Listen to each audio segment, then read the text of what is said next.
O bispo diocesano de Cajazeiras, Dom Francisco de Sales Alencar Batista, emitiu na manhã desta terça-feira, 17, uma série de orientações pastorais para o combate ao vírus Covid-19, causador da pandemia do coronavírus. O documento estabelece normas e práticas que deverão ser adotadas em todo o território diocesano enquanto a pandemia perdurar. Em entrevista à TV Diário do Sertão, Dom Francisco de Sales explicou as mudanças que as orientações causarão na Diocese de Cajazeiras. Nós acabamos de emitir uma nota pastoral, né, com orientações muito concretas para as nossas paróquias e comunidades.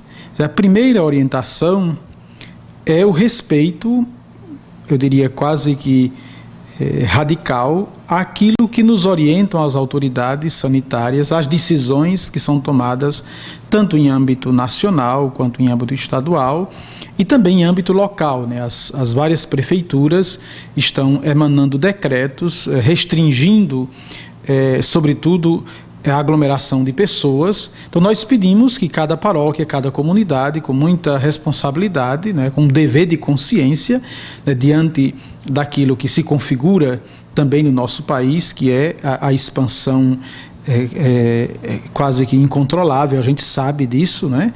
O mundo tem assistido isso em vários países, e certamente não será diferente entre nós. E como nos orientam os organismos sanitários, a prevenção hoje é a melhor arma que nós temos para enfrentar essa realidade. E, sobretudo, a restrição, né, de movimentos, de aglomerações. Então, é nesse horizonte que a primeira grande orientação é que se respeite com muita responsabilidade, tanto por parte dos pastores, dos padres, quanto dos fiéis, né? Às vezes a gente fica muito preocupado com a desinformação e a banalização daquilo que é muito sério. Nós precisamos, sobretudo a partir dos pressupostos fundamentais de nossa fé, levar muito a sério o que está acontecendo e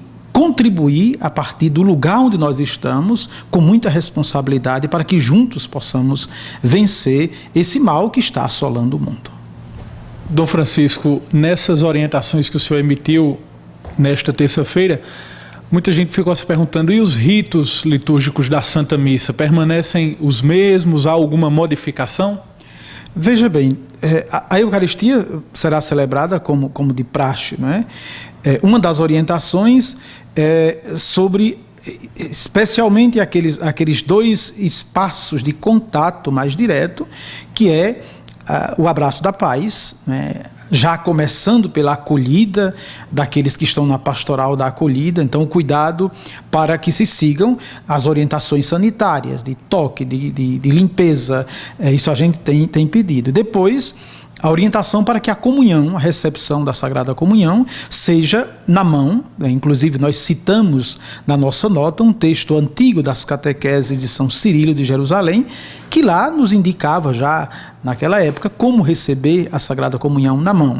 Eu sei que há determinadas resistências por alguns que, claro, têm o direito de comungar na boca, a gente sabe disso, mas diante da defesa do valor inalienável da dignidade da vida humana, esses direitos, inclusive, são facultados, né, ao bispo diocesano os poderes para decidir, para orientar pastoralmente estas e outras questões. Então, a partir disso, né, também baseado naquilo que é o direito eclesial, a gente orienta e insiste, claro, determina que a comunhão em todo o território diocesano seja recebida pelos fiéis na mão e não na boca.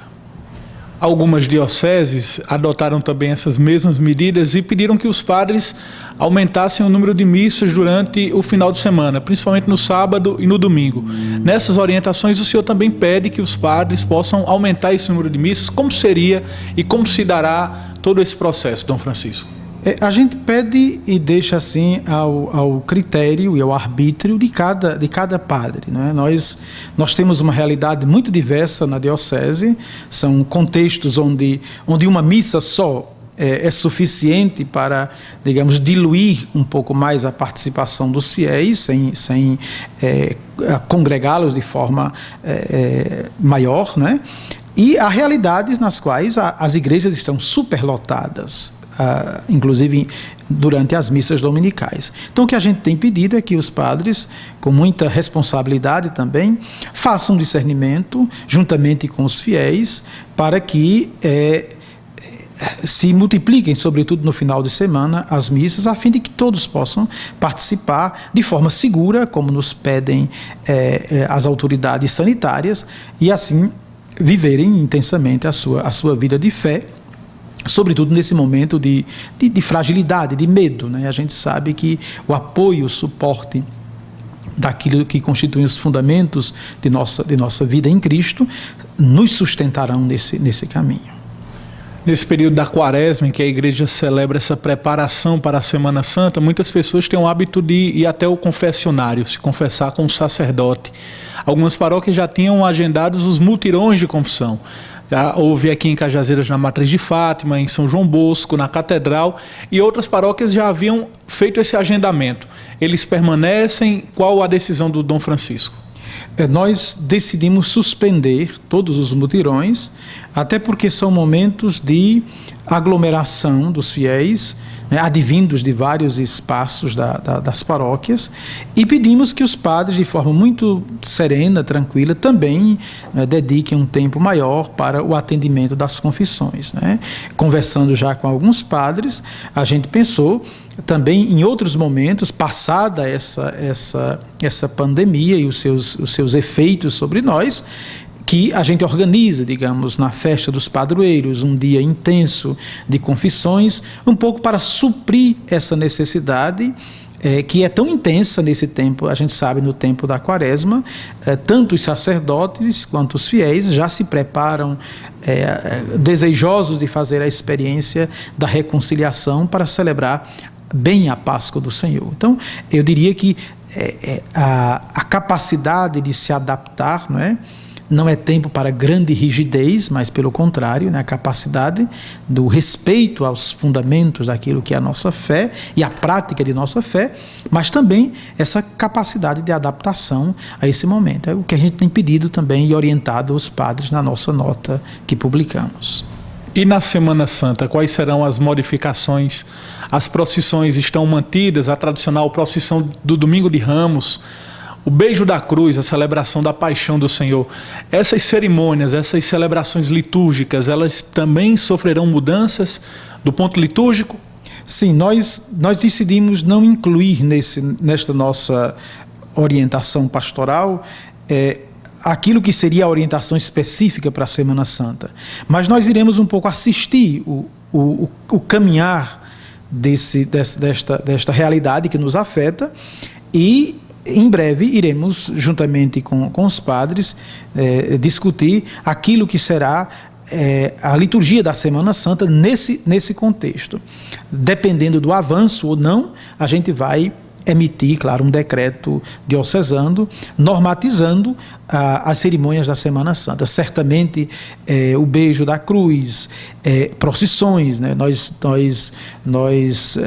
de uma certa forma suspendemos procissões, eventos por 30 dias. Então esses a gente vai adaptá-los, porque o próprio rito da Semana Santa já os adapta, Cada rito pode ser celebrado de forma mais extensiva, mais solene, mas também pode ser celebrada de forma abreviada. Então, eu diria à comunidade diocesana que durante esses dias, sobretudo na semana que antecede a Semana Santa, nós iremos publicar uma orientação geral para todas as paróquias, a fim de que possamos celebrar bem a Semana Santa, vivenciar bem os ritos, mas também com a garantia, o respeito, a segurança que nos pede esse momento. No final do documento emitido hoje, o senhor pede que os fiéis rezem também nesse momento de aflição.